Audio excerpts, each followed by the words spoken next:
Biglang naiba ang buhay niya mula nang magkaanak. Kung wala rin lamang trabaho ay mas gusto pa niyang naglalagi sa bahay at inaalagaan si Aaron. Habang lumalaki ito'y lalo siyang naloloko rito. Minsan nga ay nagtatampo ng mga kasamahan kung hindi siya sumasama sa mga ito sa lakaran. Mas gusto pa niyang manahimik sa bahay. At kahit maghapon niyang ipaghele ang kanyang anak ay hindi siya nababagot. Natatawa pa nga ang mga kasamahan niya sa bahay nang minsan mahuling tinuturuan niya ang bata na bigkasin ng mommy. Hindi pa pwedeng magsalita yan? Natatawang sabi ni Virgie. Buhat ng ipanganak niya si Aaron ay naging higit silang malapit sa isa't isa ni Virgie. Dahil na rin marahil sa naging magkumari sila at madalas nitong naaalagaan si Aaron. Kung umagang pumapasok si Malu at kailangan niyang magtrabaho, hindi pumapayag si Virgie na hindi rito maiwan si Aaron. Madalas pa rin naaalala ni Sofia si Aaron. Pero pag-aalalang hindi bitter, bagkus ay lihim pa nga siyang nagpapasalamat sa lalaki. Kung hindi sa namagitan sa kanila ay wala sana siyang anghel ngayon sa buhay. Isang gabing ipinaghele niya si Aaron ay napanood niyang nag-guest sa isang TV program si Aaron. Natigilan siya at saglit na natutok ang tingin sa TV screen. May pangungulilang pumuno sa puso niya sa pagkakatingin sa kabuuan ni Aaron. Parang nanariwa sa isip niya ang gabing magsawa siya sa pagyakap sa matitipunong bisig na yon. Nang gabing magkatotoo ang kanyang pantasya at mabuo si Aaron. Siya ang daddy mo, anak. Sabi niya sa isip ng malungkot na halikan sa pisngi ang kargang sanggol. Siya ang daddy mo, pero hindi na siguro kayo magkakakilala. Alam na sa atin na may anak ka na. Pagbabalita ng inay niya nang huling lumuwas siya sa Maynila. Ewan ko, parang may nakakita yata sa'yo na kasama mo si Aaron. Galing daw kayo sa pagpapadoktor. Siyempre naisip agad na anak mo ang bata. Kaya pala nitong mga huling araw may nagtatanungan sa akin kung nag-asawa ka na. Hindi ko naman alam na may nabisto na sila, kaya sinabi kong wala. Namalayan ko na lang na balita na sa atin ang pagkakaroon mo ng anak sa pagkadalaga. Pasensya na kayo, Nay. Pati kayo ay madadamay ngayon sa iskandalo. Hindi ko naman pinagpapansin ang mga tsismosa sa atin. Karaniwan sa kanila ang mga may trabaho pang lihim na itinatago kaya naghahanap ng sama ng kapwa. Lalo na yung si Aling Gunding, na anak nagpo-prostitute yata sa Japan. Napangiti siya nang makitang parang galit ang ina. Hindi totoong hindi ito apektado sa nangyari. Itinatago lamang sa kanyang damdamin para hindi siya mag-guilty. Nasaan bang apo ko, ha? Tanong ni Aling Lani na iginala ang tingin sa kabahayan. Sabik na akong mahalikan ng Jaske.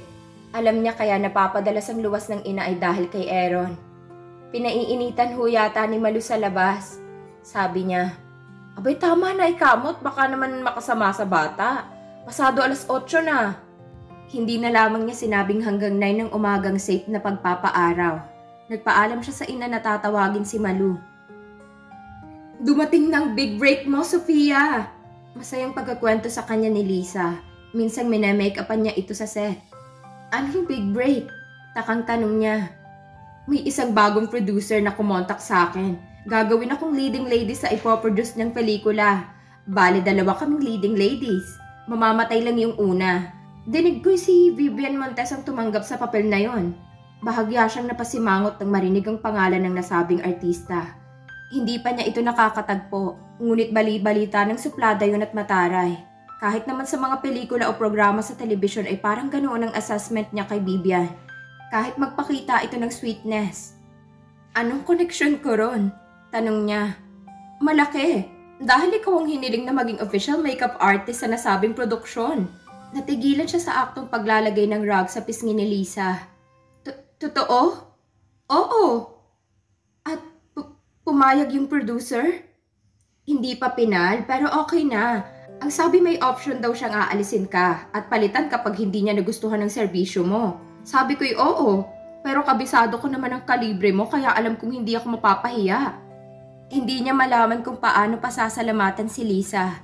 Ngayon lamang siya magkakaroon ng break sa pelikula. Matagal na niyang hinintay ang ganitong pagkakataon sa pag-asang kapag nasimulan niya ang pagsaserbisyo sa mga taga-pelikula ay maging word of mouth siya at marami nang kumuha sa kanya. Mas mangangahulugan niya ng mas malaking income na kailangan niya. Hindi pa man ay nagsisave na siya para sa pag-aaral ni Aaron. Bilang single parent ay takot siyang hindi ito mabigyan ng mabuting kinabukasan. Kaya ngayon pa lang ay pinaghahandaan niya na yon. Thanks, Lisa. Pasimpleng sabi na lamang niya. Okay lang. What are kumares for?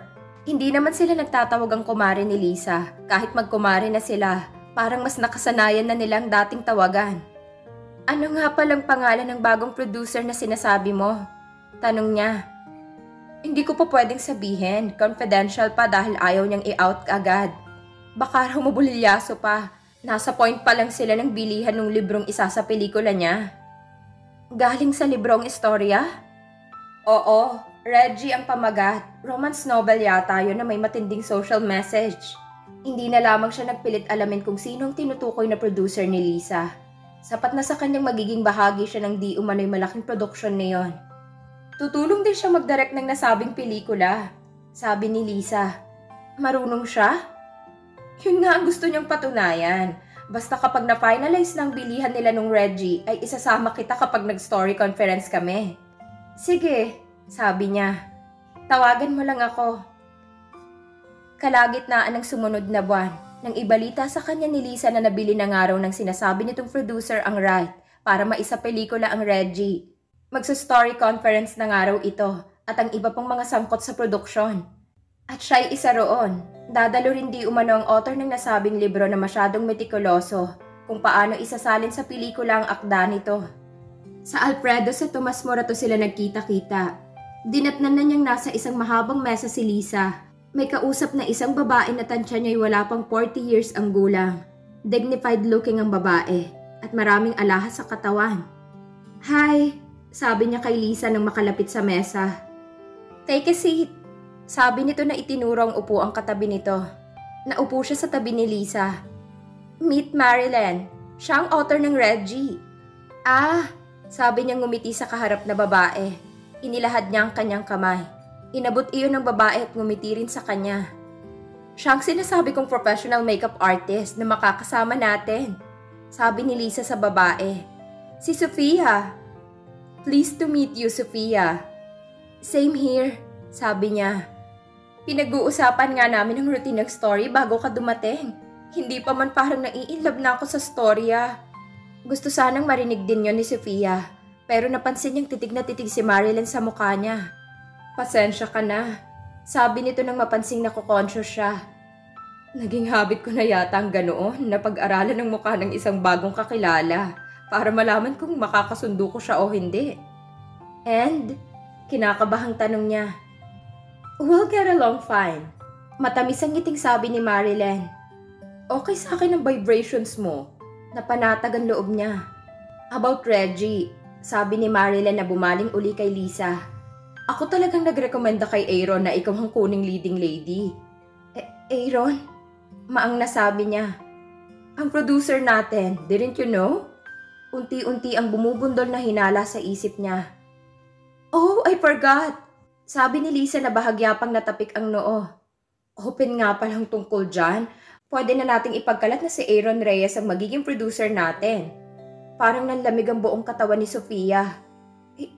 Hindi. Ang Aaron Reyes na artista? Darling, natatawang sabi ni Lisa. May iba pa bang Aaron Reyes kundi ang artista? Parang nakadama siya ng nakakaliyong pakiramdam sa narinig. Magkikita silang muli ni Aaron at magtatrabaho pa siya sa produksyon nito. Paano niya magagawa yun ngayong hindi nga niya magagawang makaharap uli ang binata pagkatapos na nangyari sa kanila? At baka ito mismo ang tumangging mag-hire ng isang chipi-chipi na pares niya. Siyempre ganoon ang pagkakakilala sa kanya ng binata. Lalo't matapos ang isang gabing pagkakaloob niya rito ng sarili ay nawala na lamang siya at sukat. He'll be here in a minute. Daraanan pa raw kasi niya si Vivian dahil nasira ang kotse noon. Natuliro siya nang maisip na anumang oras ay magkakaharap sila ngayon ni Aaron. Dinampot niya ang bag sa mesa at nagmamadaling tumayo. Hey! Where are you going? Takang tanong ni Lisa. Nagpunta lang naman ako rito para ipaalam sa'yo na hindi ko matatanggap ang offer. Sorry, Lisa. But, natitigilang sabi ni Lisa. It's final. Sorry. Goodbye. Tumingin siya kay Marilyn. Parang nagtataka rin ito sa bigla-biglang aksyon niya, pero tumango na lamang. Hindi na siya nagawang mahabol ni Lisa na mabilis siyang lumabas ng steakhouse. It was so close. Naisip niya nang makarating ng bahay at makapagpalit ng damit. Muntik na silang magkita ni Aaron. Sana'y nalaman nitong babaeng minsang naisama nito sa motel ay kapatid lamang pala nito sa trabaho. Ano kaya ang magiging reaksyon ni Aaron? Pagtatawanan siya? Kukutsain? O iisiping maaari pa uli nitong makuha ang bagay na kay dali nitong nakuha noon sa kanya? Hindi lamang naman ang reaksyon nito ang kinatatakutan niya sa pagtatagpo nilang muli. Natatakot din siya magkamalay ito sa lihim na itinago niya rito. Ayaw niyang mangyari yon at makakaladkad pati pangalan ng anak niya sa iskandalo. Kaya kung magagawa rin lamang niya, iiwasan na niyang landas ni Aaron. Pinipilit niyang makatulog nang sakakatok sa pinto niya si Aling Toyang. Bakit ho? Tanong niya nang pagbuksan ito ng pinto. Nariyan si Lisa, hinahanap ka.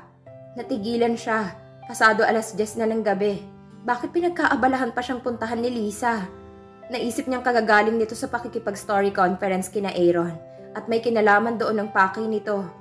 Desidido siyang tanggihan talaga ito kapag nagpilit na magtrabaho siya para kay Aaron. Nasaan ho siya? Iniwan ko sa salas.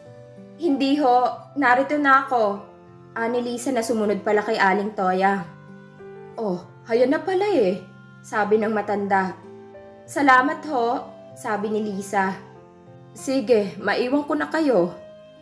Matulog na ho kayo, sabi ni Sofia. Ako nang magsasara ng pinto mamaya. Ba't napasugod ka? Tanong niya kay Lisa na makatalikod na si Aling Toya.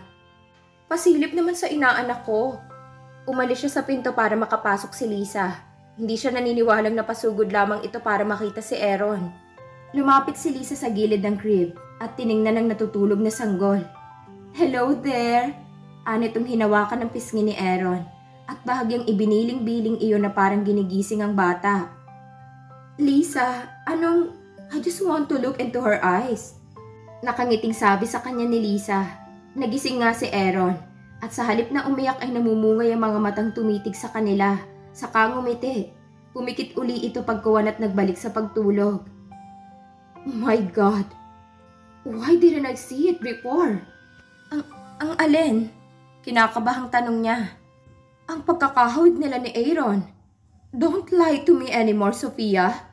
Si Aaron ang ama ni Aaron, di ba? Tanda ang pagkapatda niya at hindi agad pagtugon na hindi nagkamali si Lisa sa hinala. Paano mo nalaman? Sabi niya pagkaraan ng ilang sandaling pagkakaupo nila ni Lisa sa salas. Niyaya niya rito si Lisa dahil dito ay nakasisiguro siyang walang makakarinig sa kanila. Samantalang ang silid niya ay manipis na dingding lamang ang pagitan sa katabi niyang silid. Ayaw niyang malaman ng mga kasamahan sa bahay ang natuklasan ni Lisa.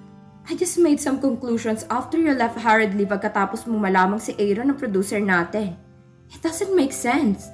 Ang biglang pag-ayaw mo sa magandang break na ito na alam kong noon mo pa hinihintay. Kaya naisip kong si Aaron ang dahilan. Noon ko lamang natagni-tagni sa isip ko na siya nga palang kahawig ni Aaron. Hindi ko maisip noon pa. Paano nangyari yun? I mean, personal ba kayong magkakilala ni Aaron? Magko-confide ako sa iyo ngayon bilang kaibigan, Lisa. Sana sa ating dalawa na lamang ito. Ni ang inay ay hindi ko pinagsabihan nito. Itinaas ni Lisa ang isang kamay. Okay, anito. Hindi lalabas ito. Ikwinento niya ang punot dulo ng mga pangyayari. Parang hindi naman nabigla si Lisa nang marinig ang kwento niya. I still think that you ought to grab this chance. Who knows? Baka ito nang simula ng pagsikat mo. I really like to do it, Lisa. Honest. Pero takot akong makaharap uli si Aaron. Why? Baka pagtawanan lamang niya ako. Baka insultuhin lamang niya. Siyempre, mababa ang tingin yun sa akin. Di ipagtapat mong nagawa mo yun out of love. Lalo niya akong pagtatawanan. At least ay nasabi mong totoo. Napailing siya. Ayoko ring magkamalay siya na may anak kami. Karapatan niya yon. May nangyari ng ganito sa showbiz. Hindi ba't sa halip na tayuan ng lalaking responsibilidad niya ay nakarating pa sila sa korte ng babaeng naghahabol? Lumabas pang may iba pang affair ang babae. Kaya may posibilidad na hindi sa artistang hinahabol niya ang anak niya. Ikaw ba'y may ka-affair na iba? Wala. Kung ganon, anong kinakatakot mo? Madaling maghagis ng putik sa kalaban ng mga abogado ng isang pares ni Aaron. Kung kokontesin ka niya, pero kung gusto niyang panagutan ng anak niyo, mas nakakatakot yun. Ibig sabihin, interesado siya sa bata. Mamamatay ako kapag nawala sa akin si Aaron. Bakit ganun agad ang naisip mo? Ang ibig kong sabihin ay panagutan ng kasal ni Aaron ang ginawa. Sabi mo'y berhen ka naman nang makuha niya, di ba? It takes more than that to be his wife. Mapait na tugon niya. Maganda ka naman ah. At mahirap. Walang sinabi. Makeup artist mo nga lang ako. So what? Kung sana'y nagmamahalan kami ni Aaron. Pero parang one night stand affair lamang naman ang naganap sa amin. Natigilan si Lisa. Naisip marahil na tama siya. Kaya lalong sumakit ang loob niya. Basta magtrabaho ka pa rin sa kanya. Mapilit na sabi ni Lisa. Kanina ay kinokompromiso na kita. Sabi ko nagkaroon ka lang ng importanteng lakad kaya hindi ka nakasipot. Lisa, play it as he wants it. Kung mamumukaan ka niya at iinsultuhin, ipakita mong hindi ka apektado na tama ang hinala niya sa iyo. Magsasawa rin yun. Palagay ko naman hindi ka iinsultuhin yun sa maraming tao. Hindi naman ka noon ang tipo ni Aaron. Kung hindi ka naman pansinin, mas okay. Huwag mo ring pansinin. Umakto ka lang na professional. Malay mo, baka nga hindi ka na matandaan niyon. Pwede, naisip niya. Sa dami ng mga babaeng nagdaan sa kamay ni Aaron, sino ba siya para matandaan nito? Sayang nga ang tsansang dumating sa kanya kung palalampasin niya. Bahala na, sabi sa sarili. Sabi nga ni Lisa, play it as he wants it. Susunod na lamang siya sa magiging akto sa kanya ni Aaron sa paghaharap nila. Bago sinimula ng shooting ng Reggie, nagdaos muna ng isang acquaintance party si Aaron sa malaking bahay nito sa Dasmariñas.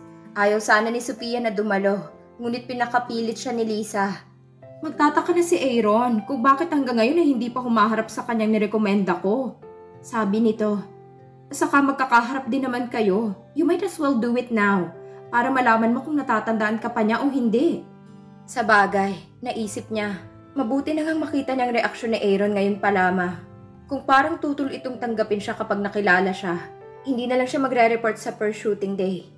Kung hindi naman siya matatandaan, mas mabuti. Basta desidido siyang iwasang magkasalubong lagi ang mga landas nila sa party. Nag-ayos siya ng formal para maibang personality kaysa noong unang makita siya ng lalaki. Ipinusod niya ang buhok at naglawit ng ilang hibla sa tagiliran na magkabila niyang tenga. Sa bilin ni Lisa, long gown din ang isinuot niya. Mukha na bang ibang tao? Tanong niya sa isip habang pinagmamasdan ng imahe sa salamin ng tokador. Nagkibit siya ng balikat nang marinig ang pagbusina ng kotse ni Lisa. Marami siyang kakilala na may kinalaman sa produksyon ng nasa party na sila. Sa maluwang na lawn ng bahay ni Aaron yun ginanap.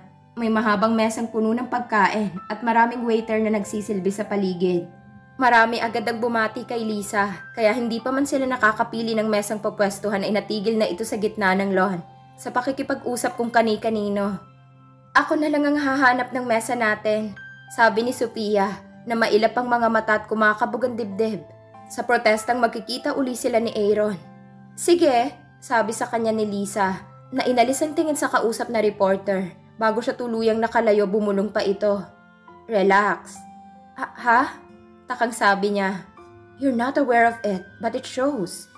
Kinakabahan ka at hindi makakatulong yun sa paghaharap niyo ni Aaron, so relax. Alanganing tumango siya at lumayo na para humanap ng mesa. Pinili niyang pang-apat ang mesa sa malayo sa karamihan at hindi masyadong pansinin dahil nasa sulok. Ilang saglit na siyang nakaupo roon nang lapitan ng isang waiter at tanungin kung gusto niya ng maiinom. Margarita, sabi niya, tumalikod na ang waiter. Iginala niyang tingin sa mga nasa paligid. Nasaan ang Aaron na yon? Tanong ng isip niya. Hindi niya maintindihan kung bakit kahit na kinakabahan, ay nasasabik din siyang makaharap na muli ng personal ang lalaki. Natigilan siya nang makitang palapit si Lisa, kasamang isang lalaking tansya niya ay mahigit na 30 lamang ang edad. Ang dalawa'y parehong may hawak na mga inumin sa mga kamay. There you are, sabi ni Lisa. Parang nagtatago ang kaibigan mo. Nakangiting sabi ng lalaki na sa pagkakangiti ay lalong naging simpatiko. Rag ang mga features. Hindi na ako tinigilang kulitin nitong si Fike na ipakilala siya sa'yo nang malamang kasama kita, sabi ni Lisa. Ngumiting parang nahihiya ang lalaki.